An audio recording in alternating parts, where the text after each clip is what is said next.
tamo-dvārais tribhir naraḥ ācaraty ātmanaḥ śreyas tato yāti parāṁ gatim etair vimuktaḥ kaunteya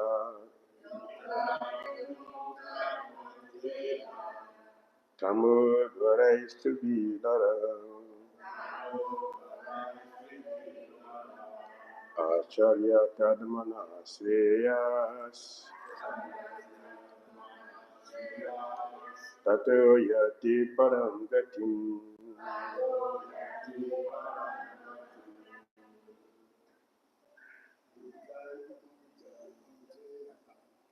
etair vimuktaḥ kaunteya tamo-dvārais tribhir naraḥ ācaraty ātmanaḥ śreyas tato yāti parāṁ gatim etair vimuktaḥ kaunteya tamo-dvārais tribhir naraḥ ācaraty ātmanaḥ śreyas tato yāti parāṁ gatim etair vimuktaḥ kaunteya tamo-dvārais tribhir naraḥ ācaraty ātmanaḥ śreyas tato yāti parāṁ gatim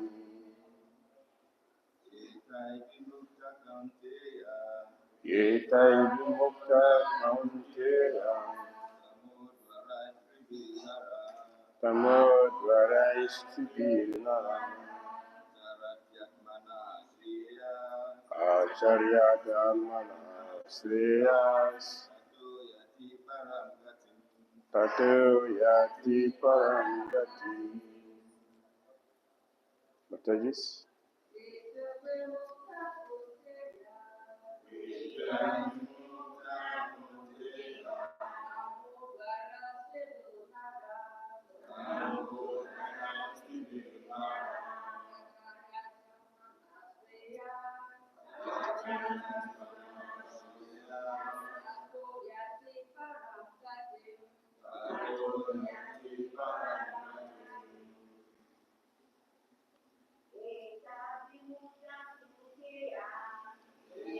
Vimuktaḥ kaunteya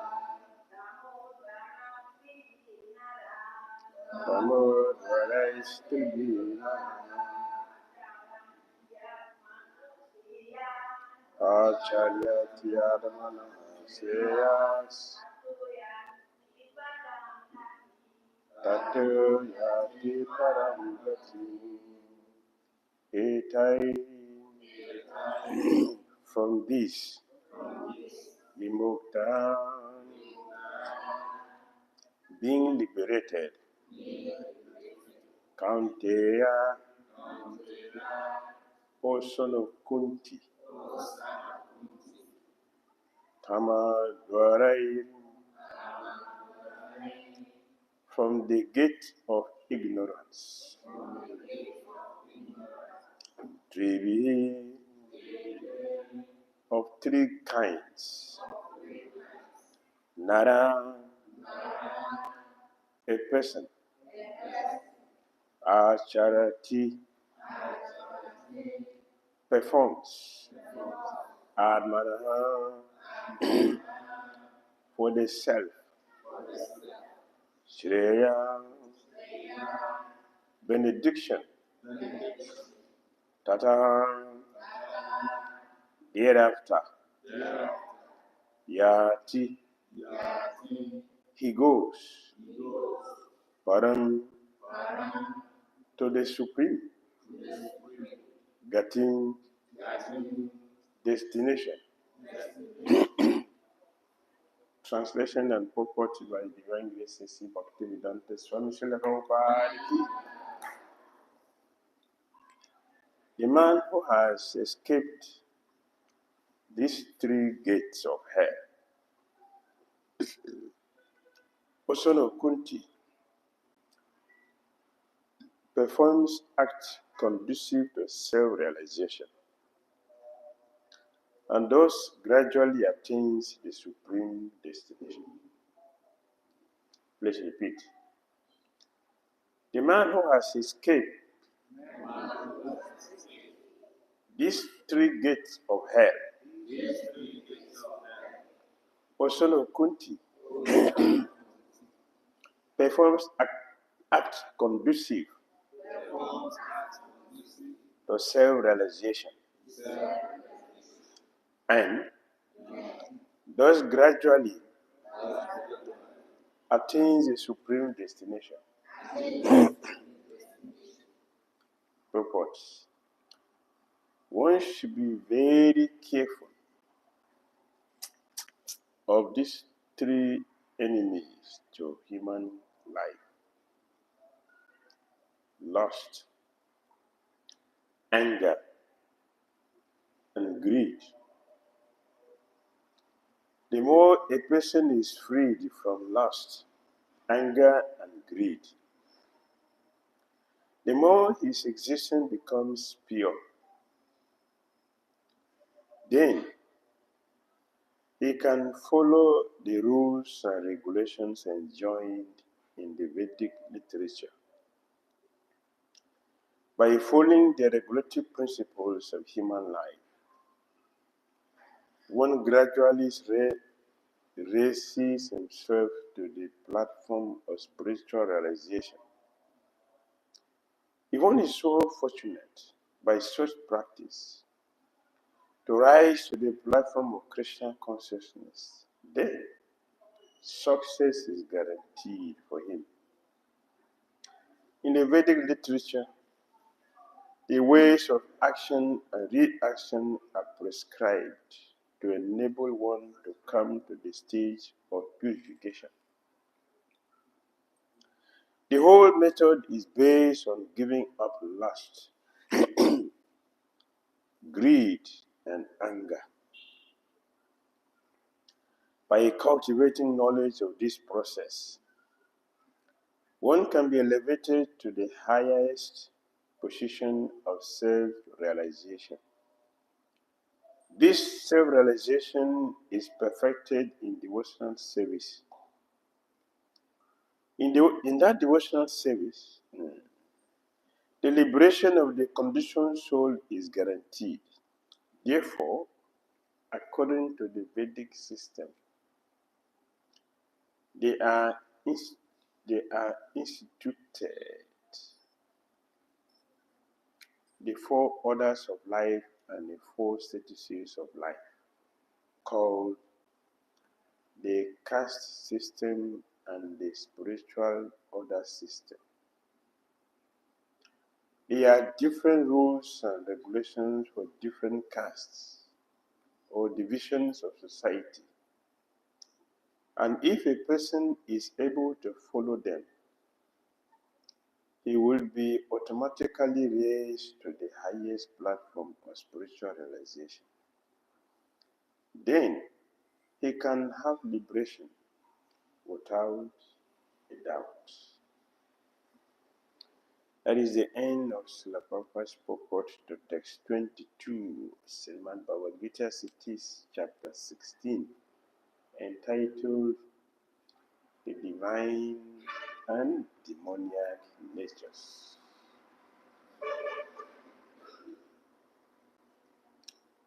A man who has escaped these three gates of hell, O son of Kuntī, performs acts conducive to self-realization, and thus gradually attains the supreme destination.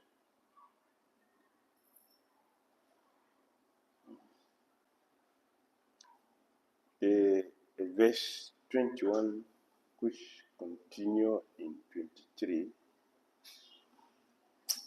Kṛṣṇa has listed these three gates as there are three gates leading to this hell: lust, anger, and greed.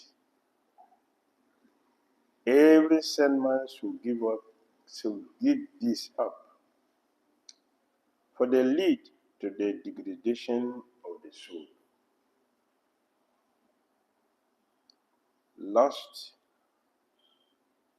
anger, and greed leads everyone engaged in these activities to hell. So text 22 is also giving the result of those who have escaped this gate.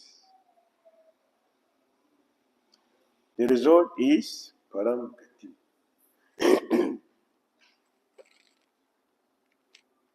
going to the supreme destination, the spiritual world, the kingdom of Kṛṣṇa. Lost in chapter 3, Kṛṣṇa mentioned that is the enemy of all conditioned souls. Lust.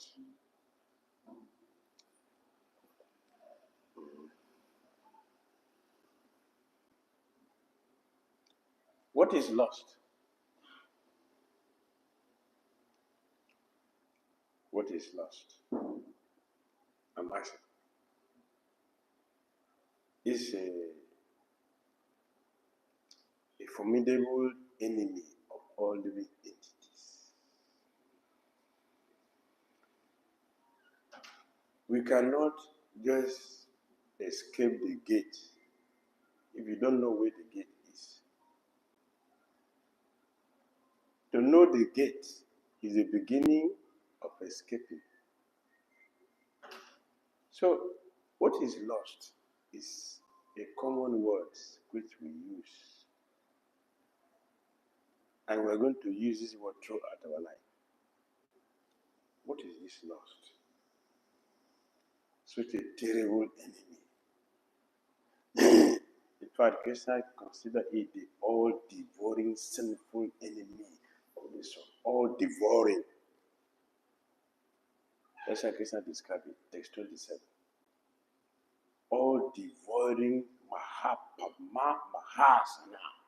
mahas. Formidable enemy. So what is this lost? That was my question.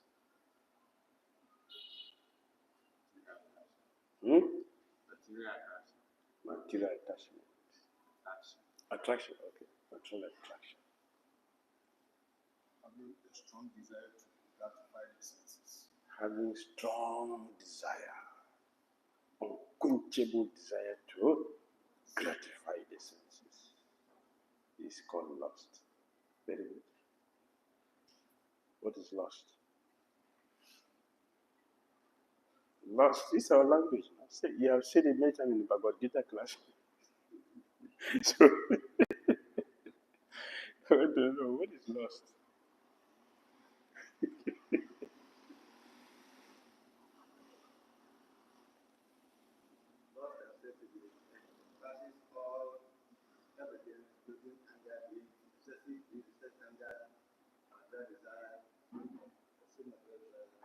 Material desire. That is lust. Yes, Mataji, what is lust?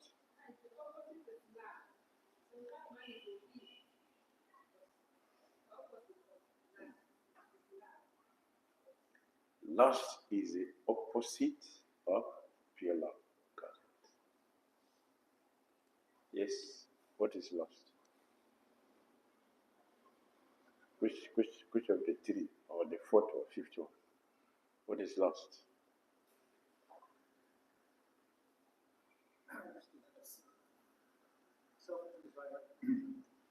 Self-desire motivated by acting independently of Kṛṣṇa. All right. Thank you. Yes, sir. Yes, sir.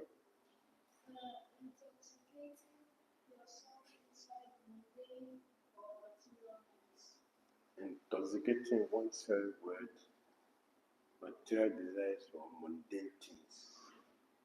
Thank you. And anyone else?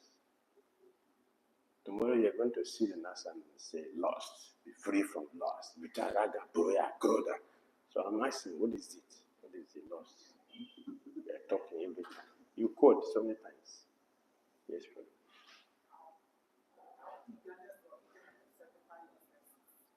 Eagerness to gratify the senses. Very good. Because it's lost.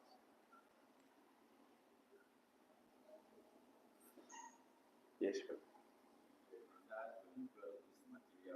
The desire to enjoy the material world.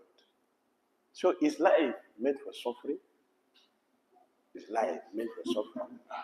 No. Eh? No. Life, is it for suffering?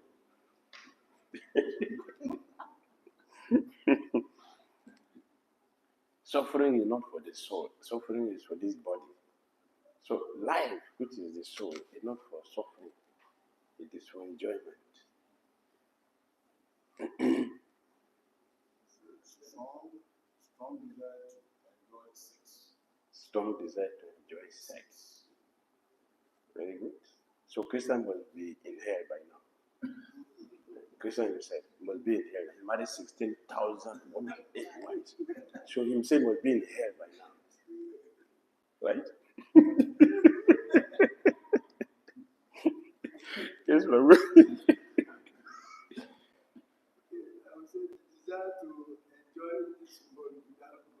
The desire to enjoy this world without God.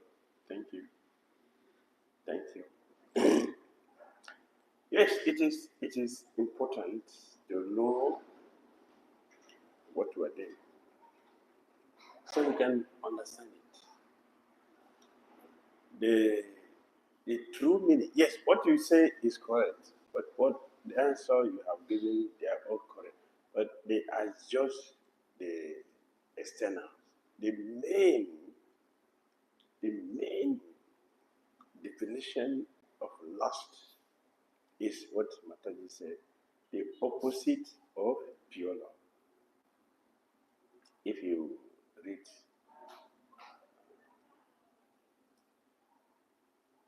337 purport, Prabhupada gave example. When water is falling from the sky, is pure. When it touches the earth, it becomes contaminated.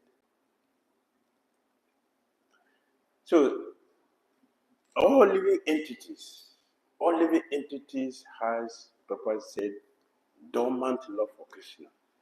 That is there in the heart, is natural. The pure love for Kṛṣṇa. When it is changed, then you call it all the things you mentioned. All the things you mentioned. Selfish desire, a desire to enjoy something from Kṛṣṇa, all that all together. But it is the opposite of pure love of Godhead. That is why lust is so formidable, so powerful, because pure love of Godhead is what? Pure love of Godhead is material. So the internal potency of Kṛṣṇa. So it cannot be less.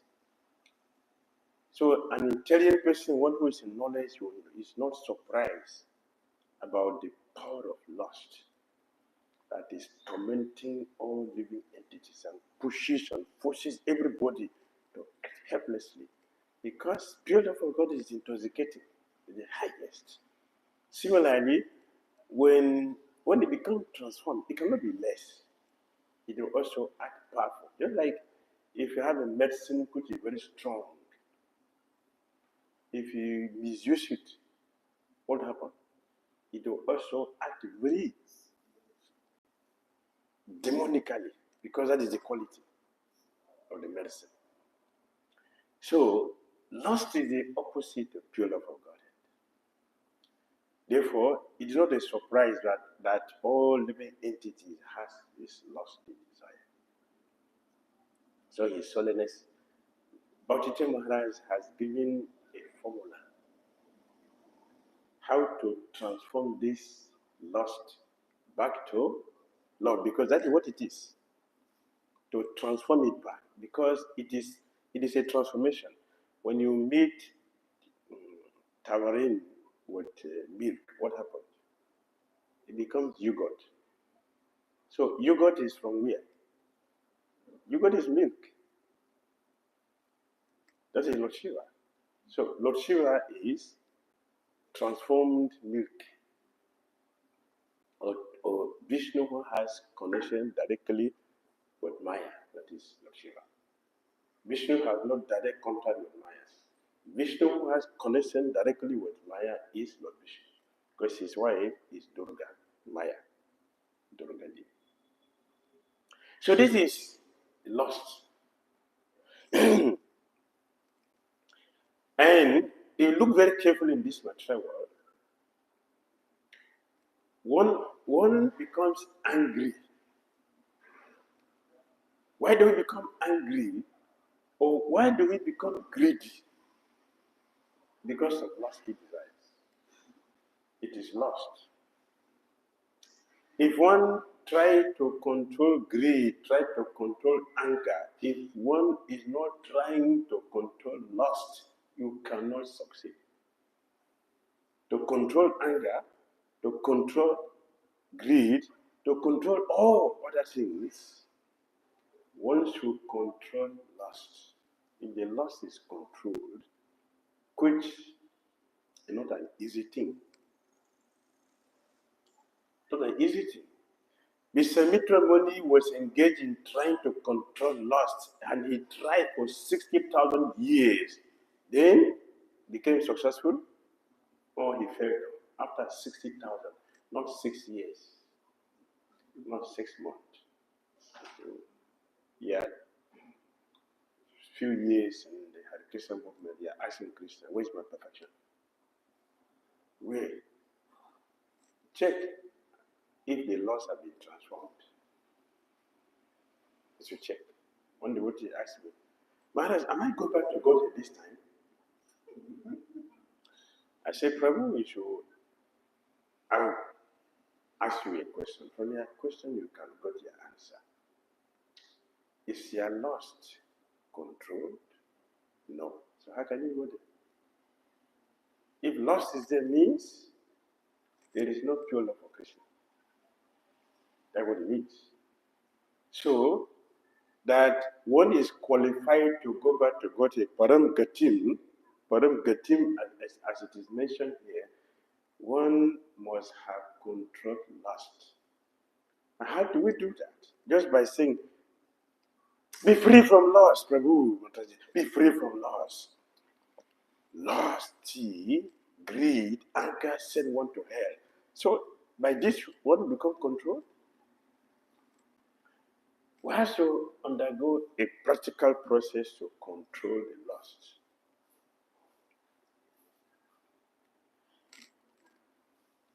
Not just by theoretically saying or speaking, or engaging in austerity. We give example of Vishwamitra Muni. He engaged in severe austerity, which is difficult for many people to do. He did it. Vishwamitra Muni was able to perform austerity to transfer his caste, as Prabhupada mentioned here, from Kshatriya to Brahmana, but he couldn't succeed in controlling the lust, because that is not the process. What the process of controlling the lust, which will also influence anger and get us also free from greed, one must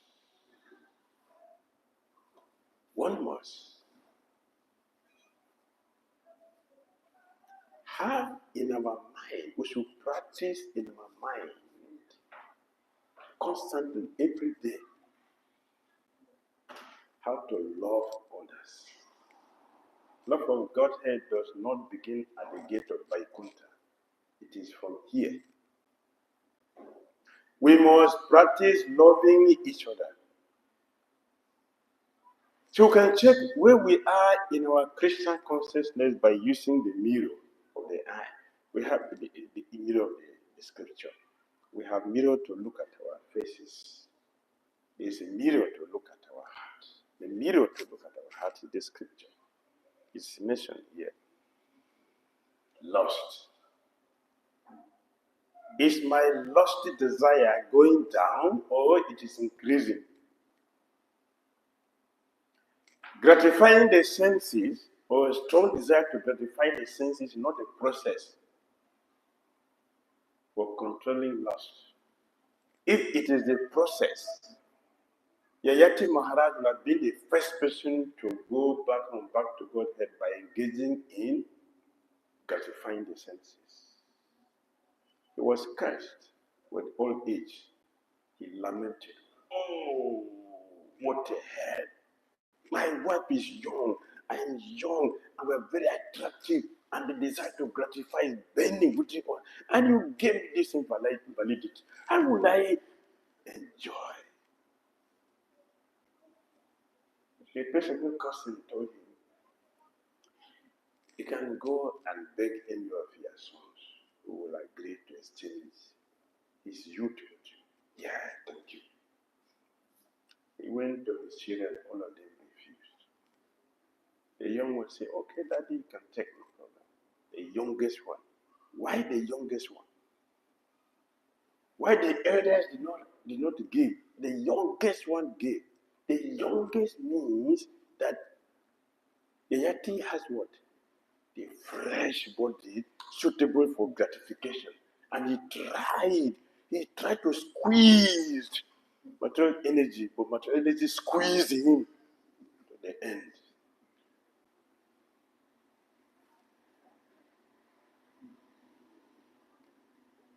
That's the result.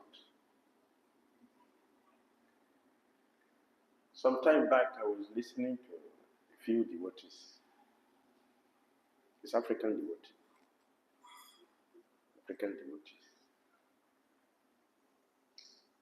And the leader was also from Ghana. So the topic they were discussing was, "Prabhu, can you see how we are exploiting material energy? Can you see how we are exploiting material energy? Don't you see our cell phone, how we are enjoying it? We are exploiting material energy to the fullest extent. Look at my car." I was listening to them, they were speaking. I was thinking,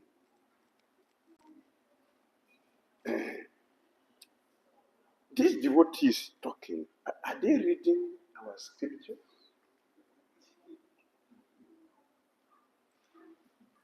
And they are speaking from our Gita.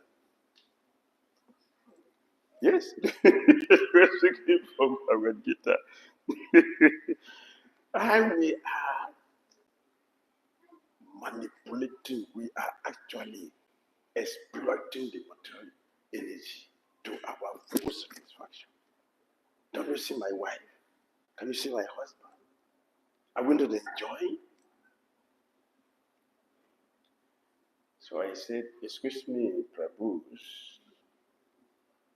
am I hearing you correctly? Is it true that you said we are exploiting material energy? Did you say like that or is it a mistake?" "No, yes. This is what we are discussing. We are exploiting the material energy." He showed the cell phone. See, just see. I'm speaking to somebody thousands of kilometers away. This is enjoyment. So I said, "Prabhu, can you listen to what you are saying? Can you listen to what you are saying? That what? You are exploiting, or material is exploiting you?" "No, we are exploiting. I said, do you know how many days remain for you to change this body? Do you know? Anyone knows? Huh? Huh? Why we don't know? Is that knowledge or ignorance? So is that exploitation? Or we are being exploited by material energy? Who is exploiting who?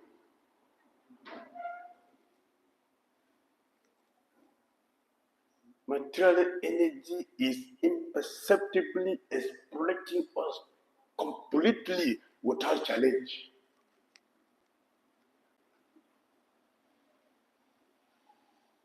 And we are so bewildered, so exploited, and we don't even know that we're being exploited. And we are thinking we are exploiting. Natural energy is exploiting. How are we using this body? How are we using this body? In Kṛṣṇa consciousness? I'm asking. How are we using this body? Are we using this body in full Kṛṣṇa consciousness? Huh? I don't know, I'm asking you, please tell me. No. What can we be sincere to ourselves? That we are not using this body sufficiently in Kṛṣṇa consciousness. What of our mind? Out of 24 hours, how many hours do we think about Kṛṣṇa? Out of 24 hours, how many hours do we think of Kṛṣṇa? How many? 24 plus. How many? Maybe 2 hours. Thank you. Maybe 2 hours. So who is exploiting?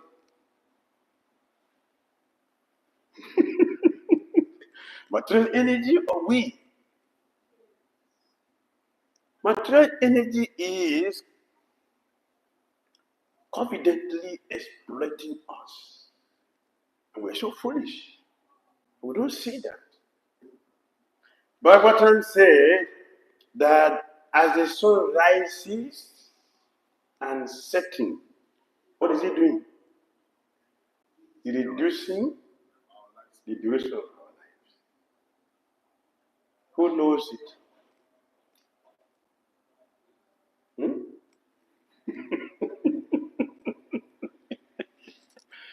That the karmis are celebrating birthday. What are they celebrating? My years is increasing. So they are celebrating. What are they celebrating? Sinful activities. What do they do on their birthdays? Karmis, not devotee. What do they do on their birthdays? Illicit sex, alcohol, flesh eating. Is it not? Is that celebration? Is that exploitation? Or we are being exploited? We are being exploited. So, if we want to control lust, we must appreciate each other. We must care for each other from the heart, not just from the lips. We must care for each other. We must appreciate each other. We must have a space in others in our lives. We must have that space. We must try to love people. We should try to appreciate others. And how much we are doing that happily determine how much we are conquering lust. By trying to love each other, that practice will lead us to loving Kṛṣṇa,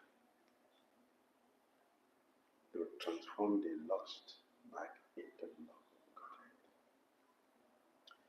It is mentioned here as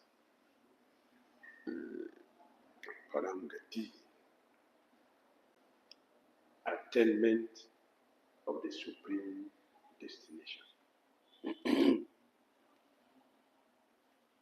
Then anger can be controlled, because if lust is controlled, lust means material desires to gratify the senses. In that process, if it is not done, anger will naturally come. And even if it is there, the desire to have more will come. So greed and anger, they are the associate of lust. The Prabhupada said here, they are the gates that leads to hell. And the duty of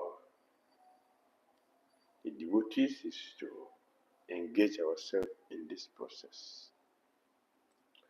By cultivating knowledge of this process, one can be elevated to the highest position of self-realization. This self-realization is perfected in devotional service. In that devotional service, the liberation of the conditioned soul is guaranteed. Therefore, according to the Vedic system, they are instituted the 4 orders of life and the 4 statuses of life, called the caste system and the spiritual order system. The Vedic culture divided the society according to the mode which is governing us. And the desired activities are prescribed. By doing these activities in Kṛṣṇa consciousness, we will transcend and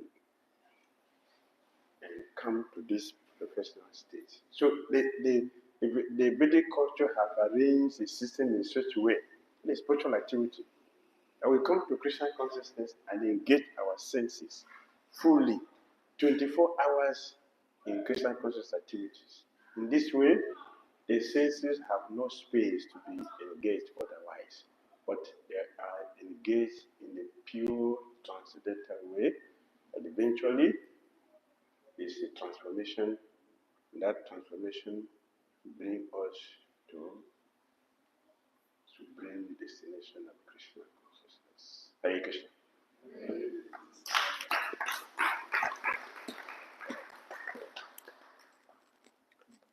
Comments? Questions? Yes, Prabhu. Hare Krishna. Thank you so much. Please, there is this thing about devotee. We are being trained. The devotees are being trained Devotees are being trained to always remember Krishna. to always remember Krishna.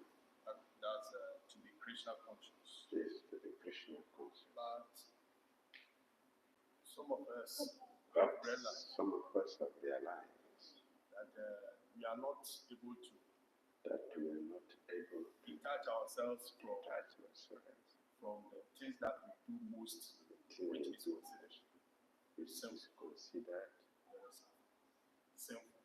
which are considered sinful.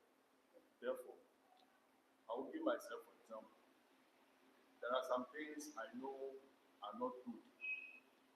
Yes, for example, I know certain things are not good. Yes, I try to detach myself from. Yes, so I try. Anytime I find myself engaged in that thing, even though For the it time is for self-gratification, but I still think of Krishna. Would that be considered Krishna consciousness? You are stealing and still thinking of Krishna. You are smoking and still thinking of Krishna. Okay. Even though Krishna is against that, the scripture is against that. You know. So would that be considered Krishna consciousness? I know that stealing is not good, and I'm stealing and thinking of Krishna. Krishna, you know. See, I'm stealing. It's not good. You said in the Gita, I should not steal, but see me, so that I'm not hiding myself from you. So I'm stealing. Krishna, see, I'm stealing. So is that Krishna consciousness?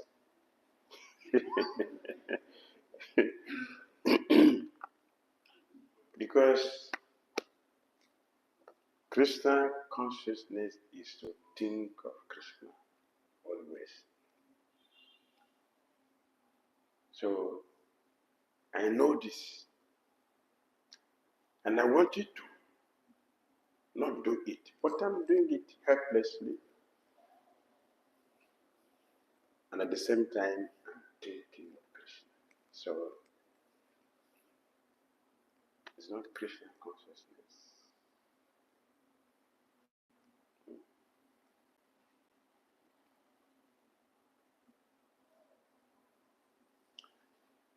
Kamsa was thinking of Krishna 24 hours a day.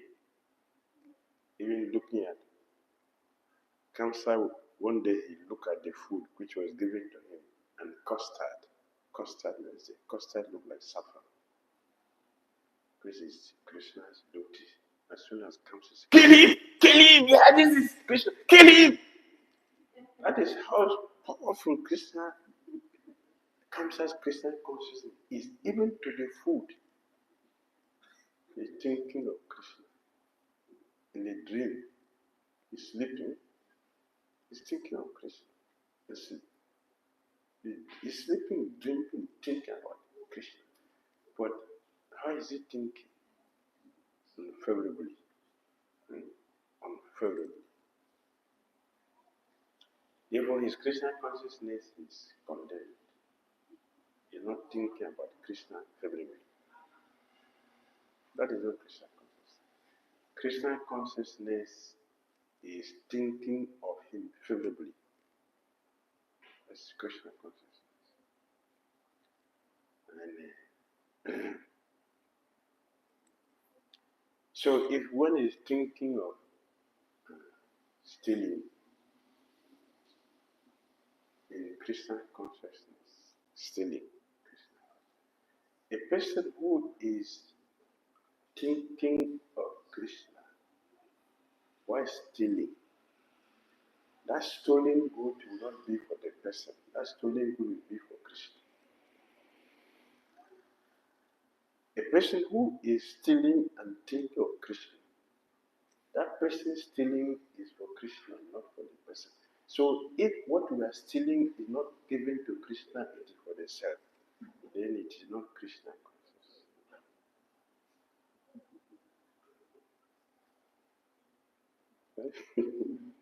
That is for the self. What is for the self is self. What is for Krishna, it is selfless. Self. It's for the self, it is self. So that would mean we are using Krishna as the power. Yes. To do our nonsense. Yes. So we use Krishna as a bait, so we can steal. Krishna is very clever. He's called Vesikas. He's a master of the senses. He is, this one the Prabhupada says, supreme intelligent. Not this class, the second class again. Intelligence. Krishna said, Prabhupada said, Krishna created this material with intelligence, knowledge. So,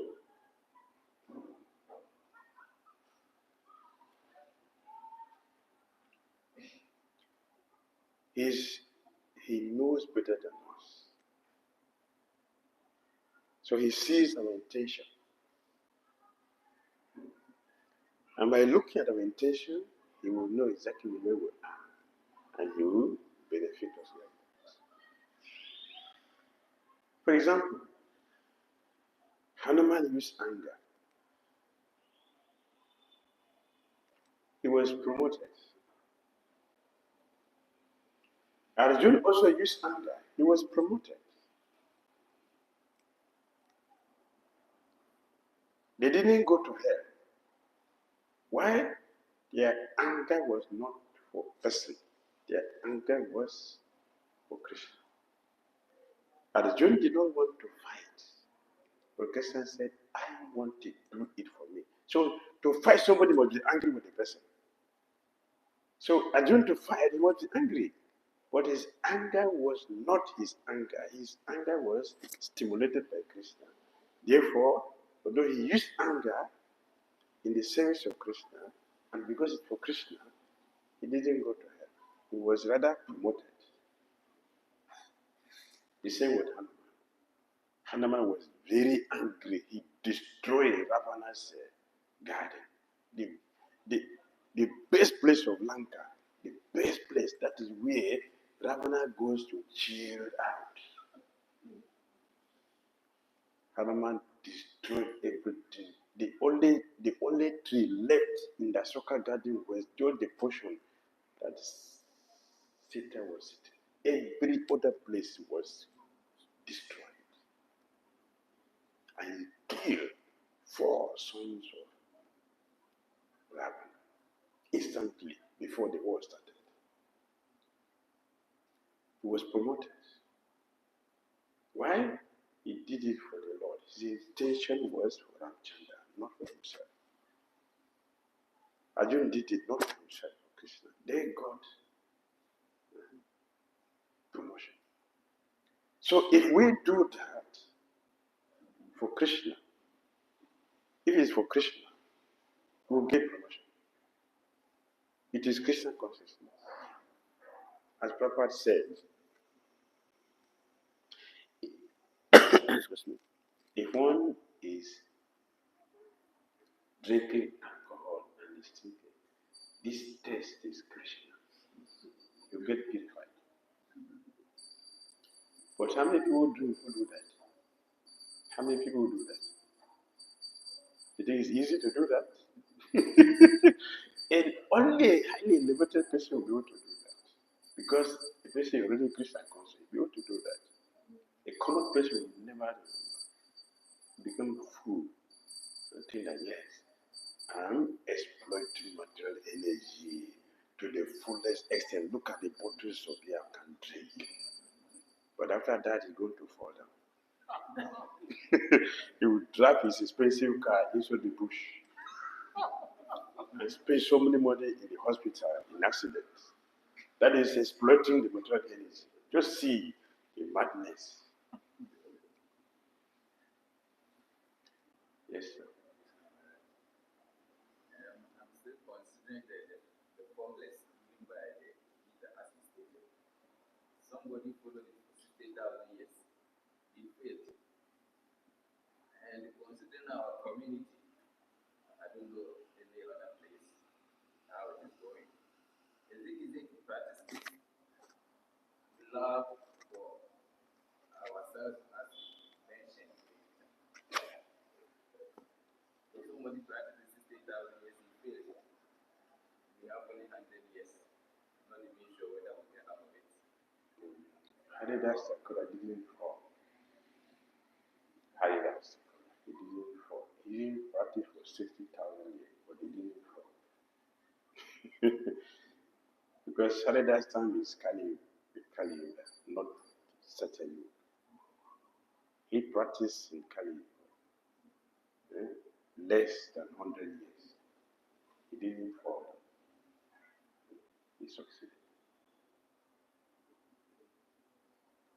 Why? Why? Because he depended on Krishna.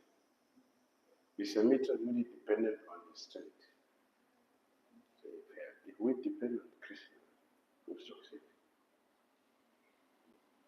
Yes, sir. The verse you referred to in the third chapter of the Gita, except the verse last. It seems to me that that's like a gross expression of sex life. Prabhupada is talking about. So pouring beyond the fire and all these things. But we say one of the gates to hell is lust. Within that category, could one say also one is victimized by lust for power, lust for control, lust for dominance, or those kind of things? Is that also a gateway to hell? To a lesser degree? Or how is that? Yes, it's part of it. It's part of the whole thing. Lust for power, for fame, for prestige, position, for wealth. All of them are intoxicants. All. They are more intoxicating than alcohol.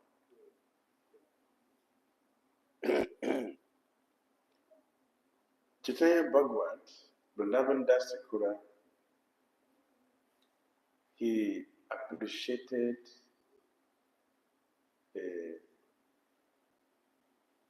a drunkard because if one drinks, Jagai and Madai, they didn't blaspheme devotees, which was the loophole for them to escape, because they were under the influence of alcohol.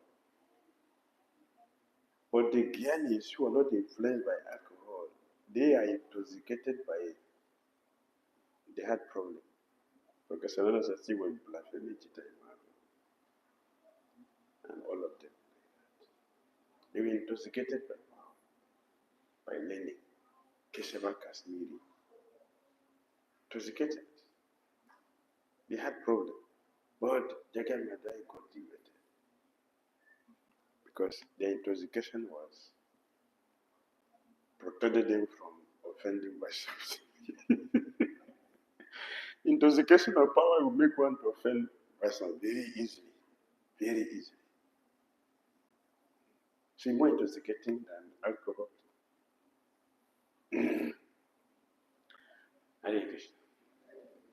Srimad Bhagavad Gita as it is. Prabhupada.